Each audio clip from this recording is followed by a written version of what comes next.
ములుగు జిల్లా వెంకటాపురం మండలం ముత్తారం గ్రామంలో నీటి కష్టాలు ఎదురయ్యాయి. గిరిజనులు బిందెడు నీళ్ల కోసం నానా కష్టాలు పడుతున్నారు. నిత్యం నిద్ర లేచినప్పటి నుంచి తాగునీళ్ల కోసమే పాట్లు పడాల్సి వస్తోందని గిరిజనులు ఆవేదన వ్యక్తం చేశారు.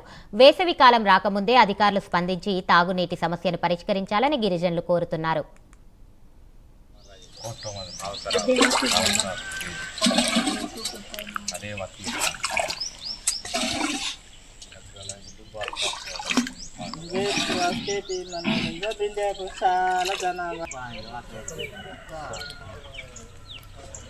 ఉత్తరం గ్రామం మాది, ములుగు డిస్టిక్ పాల్బాగ పంచాయతీ మాది. మరి శీతాకాలంలో మాకు నీటి కష్టాలు ఎండింగ్లోనే స్టార్ట్ అవుతున్నాయి. మరి వచ్చేది ఎండాకాలం కాబట్టి మాకు నీటి కష్టాలు విపరీతంగా ఉండే అవకాశం ఉంది. మరి ఈ న్యూస్ ద్వారా గవర్నమెంట్ అధికారులు స్పందించి మాకు నీటి కష్టాలు తీర్చేలాగా సహకరించాల్సిగా కోరుచున్నాం. వెంకటాపురం మండలం, ములుగు డిస్టిక్. ఎండాకాలం వస్తే ఇక్కడ చెలమ తీసుకుని ఇక్కడ నీళ్ళు తాగటానికి తీసుకెళ్తాం. అలాగే మిషన్ భగీరథ నీళ్ళు కూడా మాకు అందటం లేదు. అలాగే ప్రభుత్వం స్పందించి ఇక్కడ నీళ్లు మాకు అందేలాగా, అలాగే ఇక్కడ చెలమ నీళ్ళు కూడా ఎండాకాలం వస్తే తాగటానికి కూడా మాకు దొరకదు.